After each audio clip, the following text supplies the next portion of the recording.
Hi friends, இந்த powder வந்து எங்கள் வீட்டில் அவருக்கு சுகர் இருக்குது, எங்கள் ஹஸ்பண்டுக்கு. ஸோ அவர் டெய்லி இந்த ட்ரிங்க்கை வந்து காலையில் குடிப்பார், தேனில் மிக்ஸ் பண்ணி. அதுக்கு என்னென்ன போடுவேன்னு பாருங்கள்.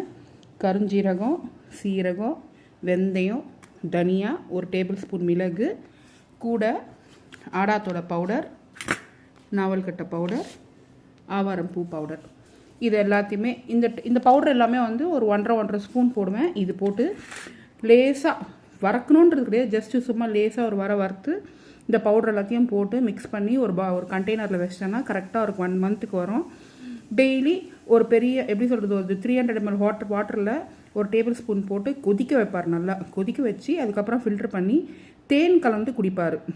குடிக்கும் போது நாங்கள் மெடிசனுன்னு நாங்கள் போகல, சுகர் இருக்குதுன்றது கண்டுபிடிச்சோம். அதுக்கப்புறம் வந்து அவர் மெடிசன் சாப்பிட்டு கண்ட்ரோலுக்கு வந்துட்டார். சரி, நம்ம வந்து கம்மி வயசுலேயே வந்து நம்ம மெடிசின் சீக்கிரமாக நம்ம அடிக்ட் ஆகிட்டோம்னா நம்மளோட போன்ஸ் எல்லாம் நமக்கு வீக் ஆகிடும். ஸோ நம்ம வந்து இயற்கை மருந்துலேயே, இயற்கையான இதுலேயே வந்து நம்ம வந்து உடம்பை கண்ட்ரோலாக வச்சு போன்றதுனால நாங்கள் இந்த ஒரு விஷயத்தை கண்டுபிடிச்சோம். அவர் வந்து ஆல்மோஸ்ட்டாக 1 இயராக சாப்பிட்றாரு, நல்லா எஃபெக்டிவாக இருக்குது. அண்ட் ப்ளஸ் வந்து பாடி வெயிட்டும் கரெக்டாக மெயின்டைன் பண்ணுறாரு. ஆட்டோமேட்டிக்காக உங்களுக்கு இதெல்லாம் சாப்பிடும் போது ஒரு மாதத்துக்கு 2-3 கிலோ வெயிட் வந்து உங்களுக்கு குறையிறது நீங்களே ஃபீல் பண்ணுவீங்க. அண்ட் ப்ளஸ் வந்து ஹெல்த்தி ஃபுட்டு, நாங்கள் டைமுக்கு ஃபுட்டு சாப்பிடுவோம். அது வந்து நாங்கள் கரெக்டாக ஃபாலோ பண்ணுறோம். 99% வந்து வீட்டில் சமைச்ச உணவை தான் நாங்கள் அதிகமாக சாப்பிட்றோம். வெளியில் ஃபுட்டு நாங்கள் வந்து சாப்பிட்றது கிடையாது. எதுவாக இருந்தாலும் நாங்கள் வந்து பொறுமையாக எங்களுக்கு தேவையான பொருட்களை நாங்களே செஞ்சு நாங்களே சாப்பிட்ருக்கோம். ஸோ நீங்களும் இது மாதிரிலாம் ட்ரை பண்ணுங்கள். நிறைய விஷயம் நமக்கு தெரிஞ்சதே நம்ம கண்கிட்ட இருக்குது, அதை நம்ம பயன்படுத்துறதில்ல. ஸோ நாங்கள் ட்ரை பண்ணுறோம், எங்களுக்கு நல்லா இருக்குது.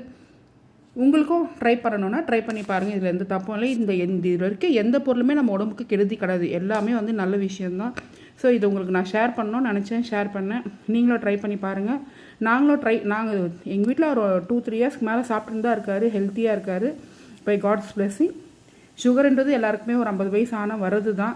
பட் ஆனாலும் நம்ம உடம்பை நம்ம கண்ட்ரோலாக வச்சுக்கிட்டு எல்லா உணவையும் சாப்பிடலாம். சுகர் வந்துச்சுன்னு தயவுசெய்து வந்து இதை சாப்பிடக்கூடாது அதை சாப்பிடக்கூடாதுன்னு உணவு கட்டுப்பாடு வைக்காதீங்க. நம்ம சின்ன வயசில் ஓடி ஆடி விளையாடுவோம், இப்போ வயசாக ஓடி ஆடி விளையாடுறதில்ல. அதனால் வந்து உடம்புல சிறு இது வந்து அதிகப்படுது, அதுதான். மீதிப்படி வேறு எதுவுமே கிடையாது. நம்ம சாப்பிட்ற உணவே மருந்து. அந்த உணவை வந்து நம்ம கரெக்டாக சாப்பிட்டோன்னா நம்ம என்றைக்குமே 80 வயசில் 100 வயசு வரைக்குமே நம்ம ஆரோக்கியம் வாழலாம். எனக்கு ஆதரவு கொடுத்த எல்லாருக்குமே ரொம்ப ரொம்ப தேங்க்ஸ். என் சேனலை ஷேர் பண்ணுங்கள், சப்ஸ்கிரைப் பண்ணுங்கள். Thank you friends, by.